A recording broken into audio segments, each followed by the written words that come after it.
Senhor presidente, senhores convidados, senhores deputados, servidores, demais cidadãos aqui presentes.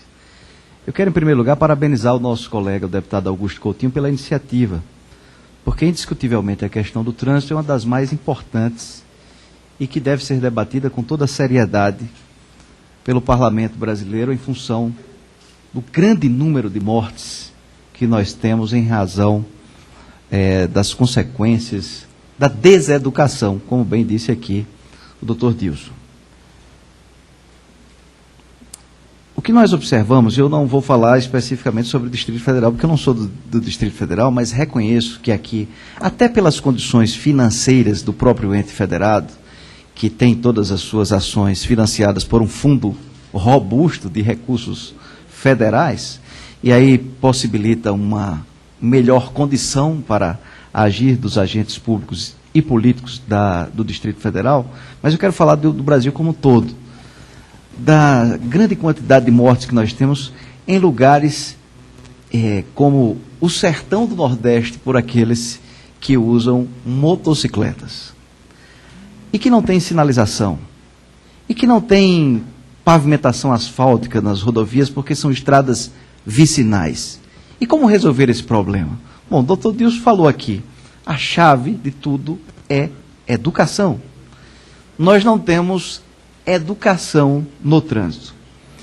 O mapa da violência lá do Júlio Jacobo diz que mortes ocasionadas no trânsito e homicídio, as duas somadas, fazem com que no Brasil nós tenhamos um número de mortes superior de que qualquer conflito mundial no período de um ano. O que mostra um dado absurdo.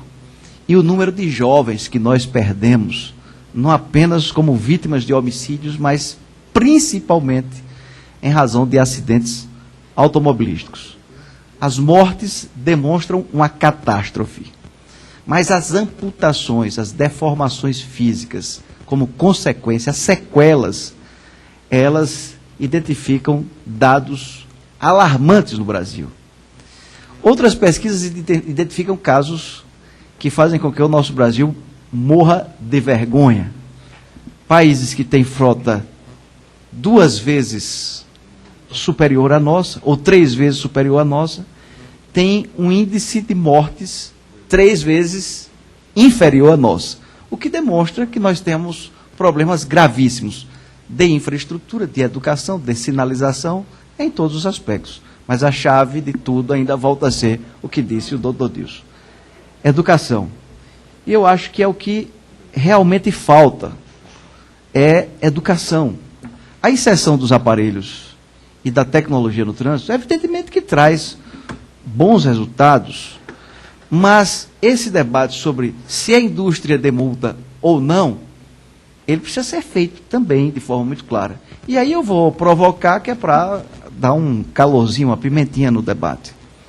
Primeiro eu pergunto sobre o que disse o deputado Augusto Coutinho, o que motiva um técnico de trânsito estabelecer velocidades distintas numa mesma via, com as mesmas características?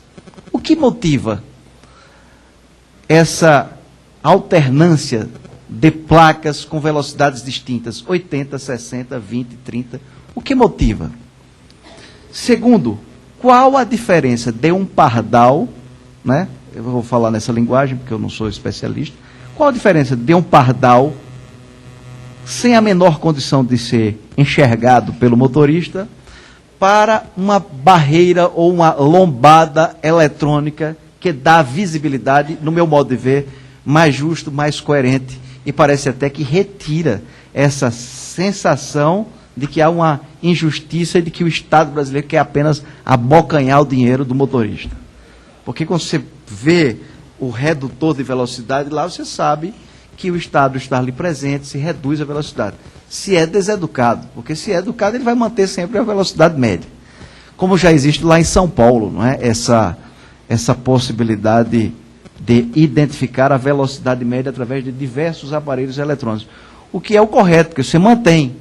Porque eu não acredito nessa fiscalização, que aqui você tem que andar 80 km, mas depois a estrada não tem a fiscalização, o cara imprime a velocidade que acha conveniente. Não sei se isso reduz o número de mortes ou o número de acidentes. Então, qual é a diferença para o Estado, para o DENIT, para o Departamento de Trânsito? Qual é a diferença do pardal para o redutor de velocidade que o motorista enxerga, o motorista vê? Eu não sei qual é essa diferença, porque no passado usava era o redutor, aquele quebra-mola, que quebrava a mola, a costela do motorista, quebrava tudo. Então, qual é a diferença disso? Porque aí é que está o grande segredo e a grande dúvida do cidadão. Será que colocam aquele pardalzinho ali atrás de uma árvore, atrás da moita, como a gente costuma ali dizer no Nordeste, aquilo é para melhorar o trânsito ou aquilo é para abocanhar o dinheiro do motorista? Então, qual é a diferença? Esse é o primeiro ponto.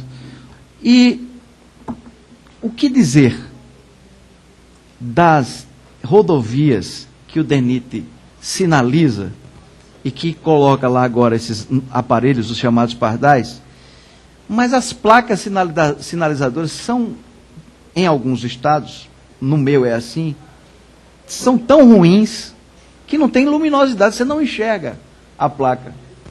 Você só identifica a multa quando ela chega em casa. Porque nas placas elas não identificam nem o outro tipo de sinalização, via sinuosa, curva perigosa à direita, à esquerda, porque as placas são péssimas. Inclusive o diretor do DENIT lá disse que vai mudar todas as placas da rodovia.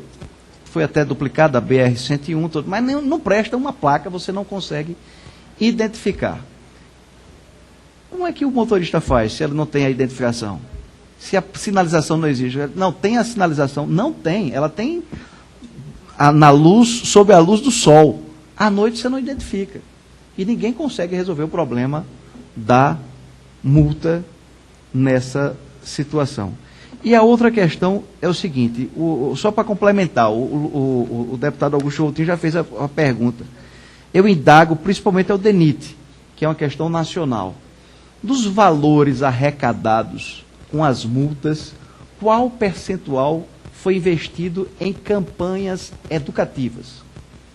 Porque aí já é uma ação de responsabilidade do órgão. Quanto o DENIT gastou, em termos percentuais, em campanhas preventivas, educativas, para melhorar a qualidade do trânsito e do motorista do Brasil? É basicamente isso, senhor presidente.